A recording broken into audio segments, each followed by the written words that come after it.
세액 감면 같은 경우에 가장 많이 아는 게 중소기업 특별세액 감면 이런 것들을 좀 아실 것 같아. 중소기업이 감면 업종을 경영하기만 하면 일정 비율에 따라 감면을 해주는 거거든. 업종은 법에 이렇게 적혀 있어.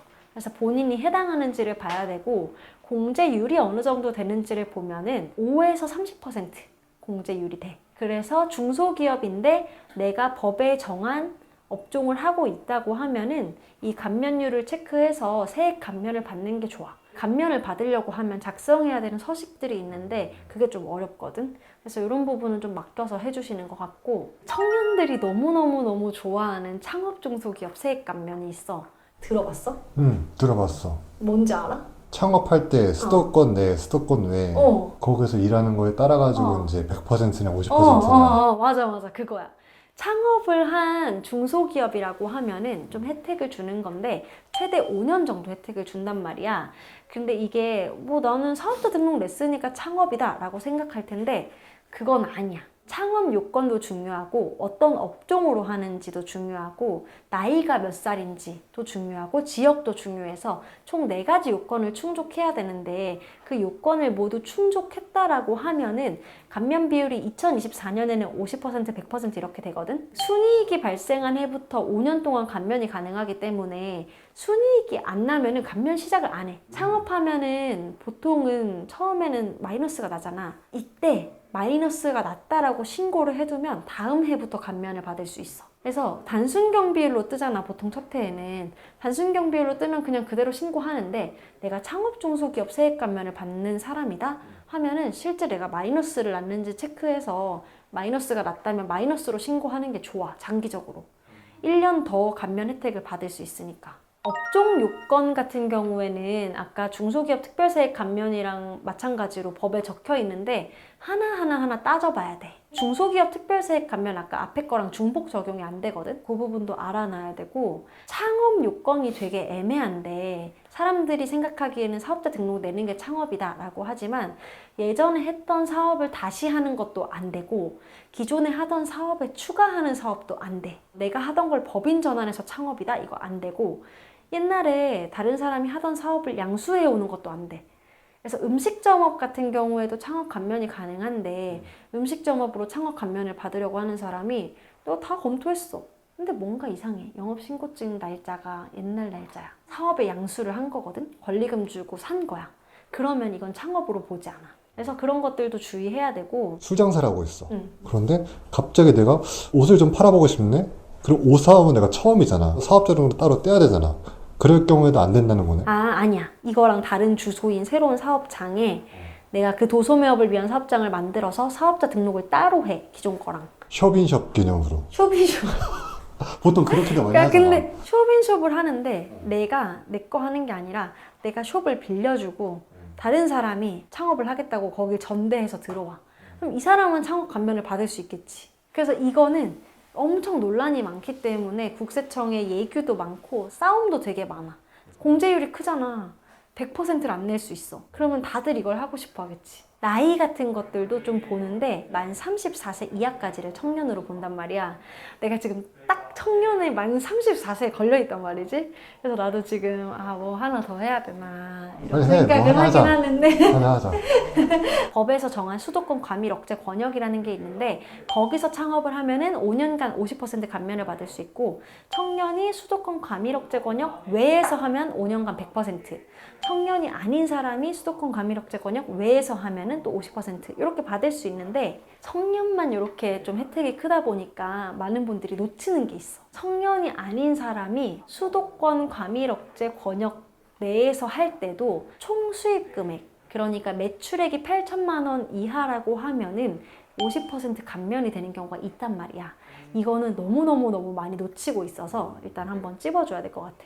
가장 많이 넣는 중소기업 특별 세액 감면, 창업 중소기업 세액 감면 이렇게까지 받고, 세금을 빼주는 마지막 세액 공제가 있는데, 세액 공제 중에 우리가 해줄 수 있는 게 기장세액 공제라는 게 있어. 간편장부 대상자가 복식부기로 장부를 작성하는 경우에 기장한 소득 금액에 대한 세금을 20% 감면해주는 거고 최대 100만 원이야. 그래서 우리가 장부를 작성해보고 너는 복식부기로 하면 세금 더 줄 것 같은데? 라고 말씀드리면은 그럼 한다고 하는 분들이 많아. 그래서 기장세액공제 이런 것들도 하고, 자녀세액공제 이런 것들은 그냥 자녀가 있어야 받을 수 있는 거니까 일단 받을 수 있으면 체크하면 좋은데, 만 8세 이상인 자녀나 아니면 손자녀에 대해서 자녀세액공제 받을 수 있거든.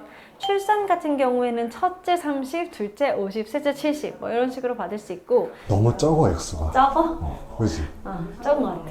결혼세액공제는 혼인 신고한 연도에 50만 원을 공제해 주는 건데 2024년부터 생겼어. 내가 결혼했을 때는 없었어. 너무 적어. 너무 적어? 왜? 얼마 해줘야 될 것 같아?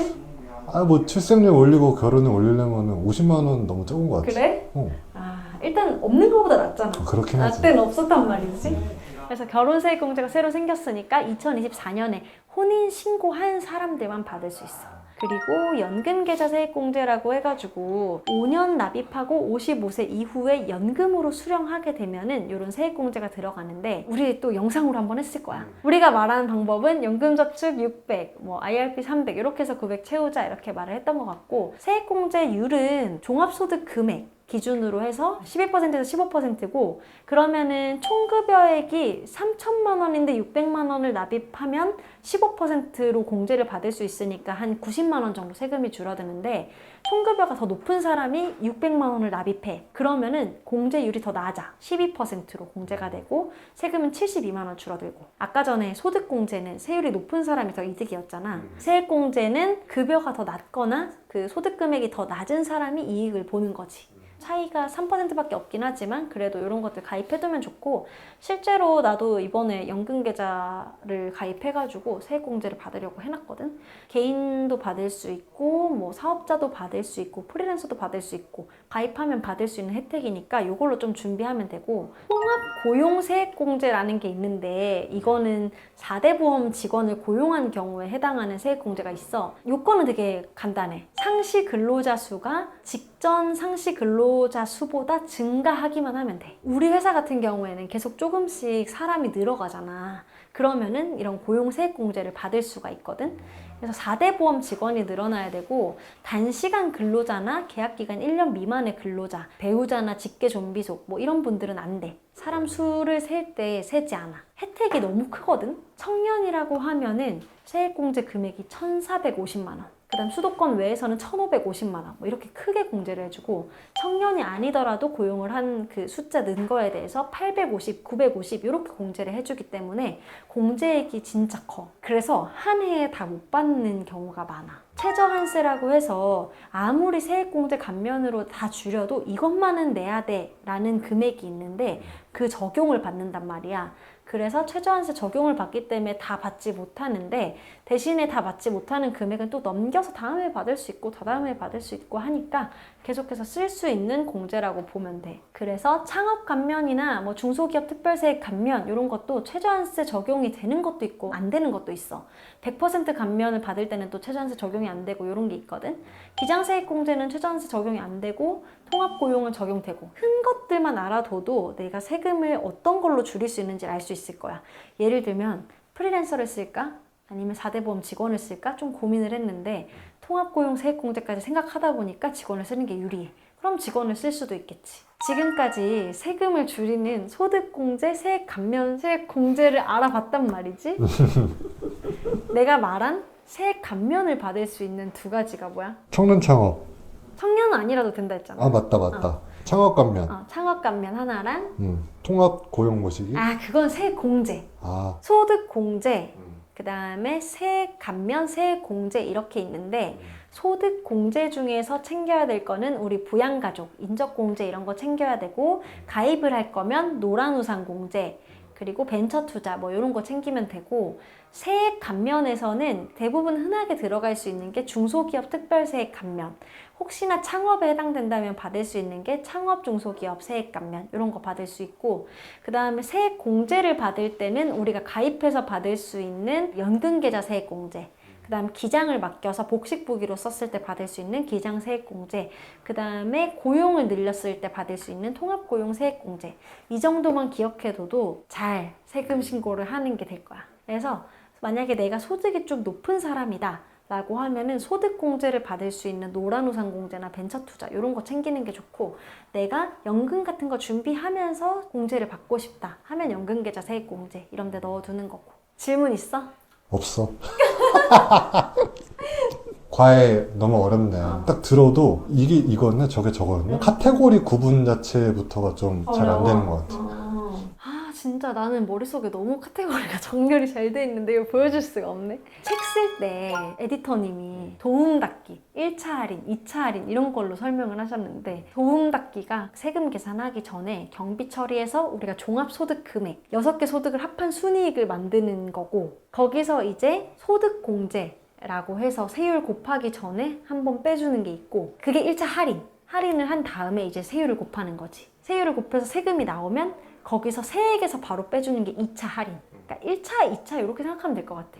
소득에서 빼주는 거, 그 다음 세액에서 빼주는 거. 이제 내가 낼 세금이 나오는 거고, 그걸 잘했을 때 세금을 줄이는 거지. 그리고 하나 말해둘 거는, 나도 세금을 늘 준비한단 말이야. 한꺼번에 막 내라고 하면 내기가 힘드니까 통장에다가 좀 준비를 하는데, 준비를 하고 싶어 하는 분들이 어떻게 준비하면 좋냐? 대략적으로 아까 세율 곱해서 공제액 빼고 이렇게 해서 세금 간단하게 계산할 수 있다 했잖아. 월 얼마씩 나오는 거 계산. 그렇게 해서 통장에 그냥 자동이체 꽂아 넣으면 가장 편하게 모을 수 있지 않을까. 팁이네. 갯돈처럼 모아두는 거지, 세금 통장. 안 하면은 세금 내기 너무 어려워. 그럴 것 같아. 돈이 없으면은 세금 못 내고, 세금 못 내서 막 연체하고 체납하고 이러면 각종 혜택들, 지원금 이런 거 못 받으니까 무조건 잘 미리 대비하는 게 좋아. 좋아. 과외 너무 성공적이었어. 가회비. 과외비. 가회비. 끝. 끝.